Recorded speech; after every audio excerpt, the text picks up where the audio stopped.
माह मुबारक रमज़ान के 8वें दिन की दुआ। ऐ अल्लाह, मुझे इस महीने में तौफीक अता फरमा कि मैं यतीमों पर रहम करूं, दूसरों को खाना खिलाऊं, वाज़ेह अंदाज में सलाम करूं और अच्छे लोगों के साथ रहूं, अपने फजलो करम के सदक़े में ऐ उम्मीद लगाने वालों की पनाहगाह। बिस्मिल्लाहिर्रहमानिर्रहीम। अल्लाहुम्मा सल्लि अला मुहम्मद व आलि मुहम्मद। आज 8वें दिन की दुआ में हमने अपने परवरदिगार से यतीम नवाज़ी के सिलसिले में दुआ की कि परवरदिगार हमें तौफ़ीक दे कि हम यतीमों के साथ अच्छा सलूक कर सकें, और परवरदिगार हमें तौफ़ीक दे कि हम लोगों को खाना खिला सकें। और इसी के साथ हमने ये दुआ की कि परवरदिगार हम बावज़ बुलंद सलाम कर सकें और तेरे उन करीम बाफ़ज़ल बंदों के साथ हमारा हश्र व नश्र हो जिनके ऊपर तेरी नज़र है, जिनके ऊपर तेरी निगाह है। यतीम नवाज़ी इस्लाम में एक बहुत अहम मसला है और एक अहम गुफ्तगू है। यतीम के सिलसिले से रिवायात, अहादीस और बहुत सारी ऐसी तारीख़ी हिकायतें हैं कि जो इस बात की तरफ मुतवज्जे करती हैं कि यतीम का मर्तबा क्या है। कुरान करीम में पैगम्बर इस्लाम को ख़िताब करते हुए इरशाद होता है, परवरदिगार फरमा रहा है, अलम यजिद का यतीमन फ़आवा, पैगम्बर हमने क्या तुम्हें यतीम पाकर तुम्हारी मदद नहीं की, तुम्हें पनाह नहीं दी। और फिर उस पैगम्बर के सिलसिले से कुरान करीम के जिसके बारे में गुफ्तगू करता है कि हमने तुम्हें खुल्क़ अज़ीम पर फ़ाइज़ किया, उस पैगम्बर की अमली ज़िंदगी में हमें जाबजा यतीम नवाज़ी मिलती है।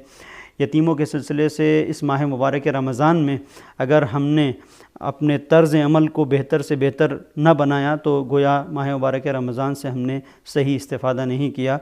इसलिए कि इस महीने में जहाँ इंसान का वजूद परवरदिगार की तरफ, इंसान के वजूद की एक हरकत होती है और तेज़ी के साथ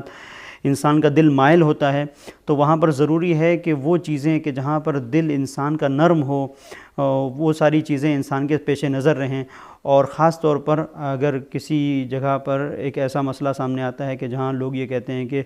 हमें अपना दिल सख्त होता हुआ महसूस हो रहा है और दिल में हमारे नरमी नहीं है, और ये इस तरह की चीज़ है कि सोसाइटी में बहुत सारे अफराद इस मुश्किल का शिकार हैं। बाज़ मरतबा ऐसा होता है कि आकर गुफ्तगू होती है कि बताइए हमारा दिल किस तरह से नरम हो। यहाँ तक कि बाज़ अफराद ऐसे आते हैं कि मसलन मिसाल के तौर पर आके कहते हैं कि हम मजलिस में रोना चाहते हैं, गिरिया करना चाहते हैं मसाइब में, लेकिन गिरिया नहीं कर पाते, हम रो नहीं पाते। और घर के मसाइल में बहुत सारी ऐसी जगह होती हैं कि जहाँ पर हम अपने माँ बाप के साथ एक अच्छा सलूक करना चाहते हैं, लेकिन न जाने क्या हो जाता है, हम मुतवज्जे नहीं होते, और बाद में कभी जब ऑफ़िस में या किसी और जगह पर तन्हाई में होते हैं, अकेले होते हैं या रास्ते में सफ़र पर होते हैं, हमें एहसास होता है कि हमने सख्ती से काम लिया और हमारा दिल नरम होना चाहिए। तो नरमी दिल के लिए क्या किया जाए? उलमा ने इस सिलसिले से गुफ्तगू की है हदीस की रोशनी में कि चंद चीज़ें हैं कि जो दिल को नरम करने का सबब हैं। उनमें से एक चीज़ वक्त सहर कुरान की तिलावत है। दूसरी चीज़, और इस तरह से बयान किया गया कि दिलों में दर हकीकत कभी कभी ज़ंग लग जाती है। जब ज़ंग लग जाती है तो इस दिल की ज़ंग को दूर करने का एक तरीक़ा है और वो ज़िक्र इलाही है। लिहाजा कहा गया कि सहर के वक्त कि जब दिल थोड़ा आमादा होता है उस वक्त कुरान पढ़ो। दूसरी चीज़ दिल को नरम करने के लिए इस्तिग़फ़ार है। और तीसरी चीज़ बयान किया उलमा ने रिवायात की रोशनी में कि तीसरी चीज़ जो दिल को नरम करती है यतीम नवाज़ी है, यतीमों के साथ उठना, यतीमों के साथ बैठना एक बहुत अहम मसला है, जिसके लिए फिर कुरान ने इस तरह से इरशाद फरमाया कि वअम्मस्साइला फ़ला तनहर वअम्मल यतीमा फ़ला तक़हर, कि जो साइल सवाल करने वाला है उसको झिड़को मत और यतीम से अपने मुंह को मत मोड़ो। इसलिए कि रिवायतों में है कि जब यतीम गिरिया करता है, जब रोता है तो अर्श इलाही कांपने लगता है। और फिर परवरदिगार ये ख़िताब करता है कि वो कौन है कि जो मेरे इस गिरिया करने वाले बंदे को जाकर ढारस दे कि जो यतीम है और मैंने इसके सर से इसके माँ बाप का साया उठा लिया है, इसकी बुनियाद के ऊपर कौन है कि जो इसकी मुश्किल में इसका साथ दे, इसकी परेशानी में इसका साथ दे, ताकि मैं उसे बहिश्त में दाखिल करूँ। यतीमों के सिलसिले से यतीम नवाज़ी और यतीमों के साथ कैसा सलूक किया जाए, ये एक पूरी गुफ्तगू है मुसलसल। हम कम अज़ कम इस माह मुबारक रमज़ान में अपने आप को इस मंजिल पर लेके आएँ कि जहाँ पर देखें कि अगर कोई यतीम है, कोई बेचारा परेशान हाल है, कोई किसी मुश्किल में गिरफ़्तार है, ख़ास तौर पर अगर उसके माँ बाप का साया उसके सर पर नहीं है, तो कुरान कहता है कि ऐसे अफराद की तरफ जाओ, उनके साथ अच्छा सलूक करो। रिवायतें, अहादीस इस बात की तरफ मुतवज्जे करती हैं, कहीं ऐसा ना हो कि हमारी सारी तवज्जो इस माह मुबारक रमज़ान में दुआओं पर रहे, اس بات پر رہے کہ کتنا زیادہ ہم مفاتی پڑھیں، اس بات پر رہے کہ کتنا زیادہ ہم قرآن ختم کریں، اور جو قرآن اور روایتوں کے جو حقیقی تعلیمات ہیں، جو حقیقی معارف ہیں، ہم ان تک نہ پہنچ سکیں۔ ان میں سے ایک مرحلہ یہ ہے کہ ہم یتیم کے سلسلے سے اچھا سلوک اپنائیں، اور اچھے سلوک کا مطلب یہ نہیں ہے کہ کسی یتیم کے پاس جا کر ہم شفقانہ انداز میں اس کے سامنے بیٹھ گئے اور اس کے سر پر مثلا دست شفقت پھیر دیا، یا مثلا اس سے کچھ لباس بھیج دیا۔ روایتوں میں ہے کہ اگر کوئی یتیم کو لے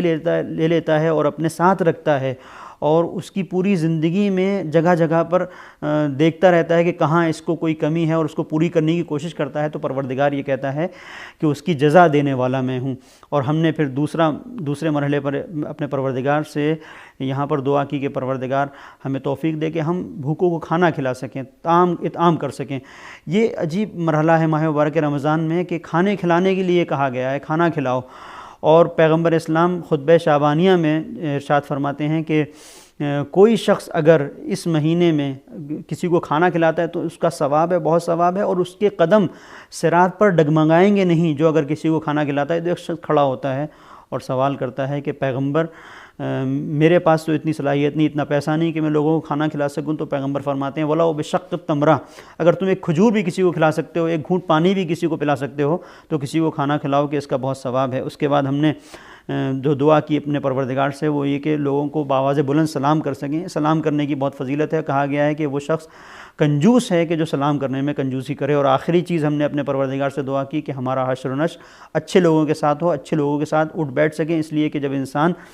کسی ایسی جگہ پر چمن میں بیٹھتا ہے تو اس کی خوشبو سے لطف اندوز ہوتا ہے، اور اگر کسی گندی جگہ پہ بیٹھتا ہے تو بدبو آتی ہے۔ اچھے لوگ اسی طریقے سے ہیں کہ جیسے ایک گلشن میں پھول کھلے ہوئے ہیں، ان کے ساتھ حشر و نشر اگر ہم کریں گے تو ہمارے اندر ان کی ساری اچھی صفات آئیں گی۔ اور ہم یہ دعا کرتے ہیں پروردگار سے کہ اس مہینے میں ہم سارے وہ اچھی صفات اپنے وجود کے اندر لے کے آئیں کہ جن سے تو راضی ہے۔ وصلی اللہ علی محمد وآلہ وسلم۔